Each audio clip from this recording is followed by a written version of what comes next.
भारत के इतिहास में कुछ ऐसे अध्याय हैं जिनकी सच्चाई आज भी पूरी तरह सामने नहीं आई है। ऐसे अध्याय जो समाज के उस हिस्से की कहानी कहते हैं जिसे सदियों तक छुआ भी नहीं गया, लेकिन जिसने अपने परिश्रम, अपने आत्मसम्मान और अपने संघर्ष से इस देश की नींव मजबूत की। थोड़ा पॉज, बैकग्राउंड में हल्का भावनात्मक संगीत। आज हम बात करेंगे भारत के वंचित समाज, चर्मकार या चमार समुदाय के इतिहास की। यह कहानी सिर्फ एक जाति की नहीं, बल्कि उस समाज की है जिसने अन्याय सहते हुए भी मानवता का साथ नहीं छोड़ा। और इस कहानी को समझने के लिए हमें देखना होगा उस महान व्यक्तित्व की ओर जिसने इस समाज को आवाज दी। डॉ. भीमराव रामजी अंबेडकर। सेगमेंट 1, इतिहास की जड़ें। भारत में जाति व्यवस्था हजारों सालों से चली आ रही है। इस व्यवस्था ने समाज को ऊंच नीच में बांट दिया। कुछ को पूजा और अधिकार मिले और कुछ को अपमान और पराधीनता। चर्मकार समाज, जिन्हें बाद में चमार कहा गया, उस वर्ग से थे जो चमड़े के काम से जुड़ा था, और यह काम समाज के उच्च वर्गों ने अस्पृश्यता का प्रतीक बना दिया। परंतु यह सच्चाई नहीं कि इस समाज का काम छोटा था। चमड़ा, जूते और हथियारों की मरम्मत, ये सब भारत की अर्थव्यवस्था और सेना के लिए अत्यंत आवश्यक कार्य थे। लेकिन धर्म ग्रंथों और सामाजिक नियमों के कारण इस मेहनती वर्ग को समाज के सबसे निचले पायदान पर रखा गया। अंबेडकर का विश्लेषण। डॉन्डी अंबेडकर ने अपनी किताब हु वर द शूद्रास और द अनटचेबल्स में बताया कि जो आज अस्पृश्य कहे गए लोग हैं, वे कभी समाज के स्वतंत्र और सम्मानित समुदायों में से थे। ब्राह्मणवादी व्यवस्था ने धीरे धीरे उन्हें नीचा दिखाने के लिए उनके पेशे को ही अपवित्र घोषित कर दिया। अंबेडकर लिखते हैं, untouchability is not a matter of religion, it is a matter of power and control. यानी अस्पृश्यता धर्म नहीं, सत्ता और नियंत्रण का परिणाम थी। संघर्ष और परिश्रम का प्रतीक। चमार समाज ने सदियों तक अन्याय झेला, लेकिन उन्होंने काम करना नहीं छोड़ा। उन्होंने अपने श्रम से देश की सेवा की। गांव-गांव में जूते बनाने, पशुओं की खाल संभालने और समाज की जरूरतें पूरी करने का काम करते रहे।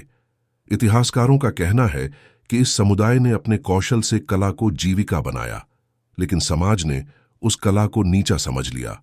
अंबेडकर ने कहा था, जो समाज अपने श्रमिकों को नीचा समझता है, वो खुद कभी ऊंचा नहीं उठ सकता। इसलिए उन्होंने केवल कानून नहीं बदले, उन्होंने उस सोच को बदलने की लड़ाई लड़ी जो सदियों से जड़ें जमा चुकी थी। भाग 2, डॉ. अंबेडकर का संघर्ष और सामाजिक क्रांति। अंबेडकर का जीवन सिर्फ एक व्यक्ति की कहानी नहीं है, यह उस आंदोलन की आवाज है जिसने सदियों से मौन रखे गए समाज को बोलना सिखाया। ठीक, शिक्षा आजादी की पहली सीढ़ी। डॉ. अंबेडकर का मानना था कि अगर किसी समाज को उठाना है तो सबसे पहले उसे शिक्षा देनी होगी।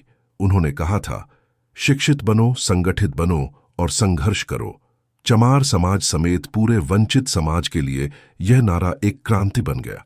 उस समय शिक्षा के दरवाजे इन समुदायों के लिए बंद थे, लेकिन अंबेडकर ने खुद अपने जीवन से दिखाया कि ज्ञान ही असली शक्ति है।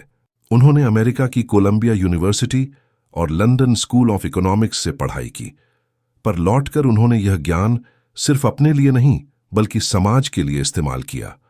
उन्होंने कहा, मैं शिक्षा इसलिए नहीं चाहता कि मैं अमीर बन जाऊं, बल्कि इसलिए चाहता हूं कि मेरे लोग गुलामी की जंजीरें तोड़ सकें।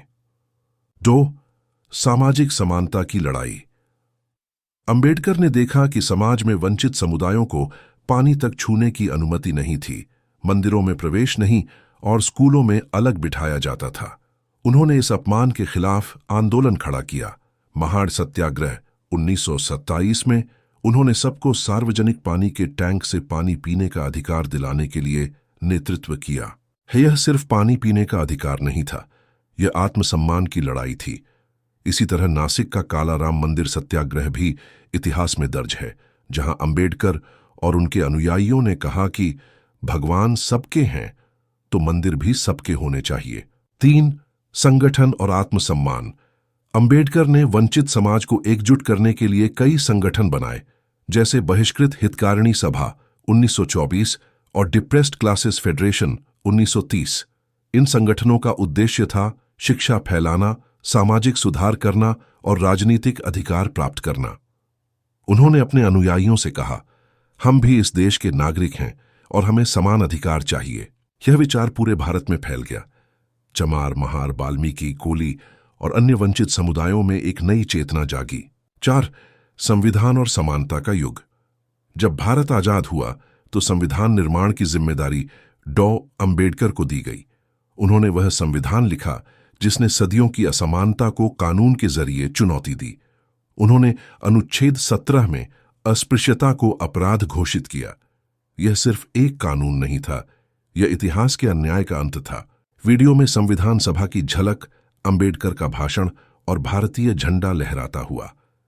उन्होंने कहा, हमने राजनीतिक आजादी तो पा ली है, अब हमें सामाजिक आजादी हासिल करनी होगी। यह संदेश विशेष रूप से चमार और अन्य वंचित समुदायों के लिए था कि अब वे झुके नहीं, शिक्षा और कानून की ताकत से खुद को सशक्त बनाएं। 5. नया आत्मविश्वास, नई पहचान।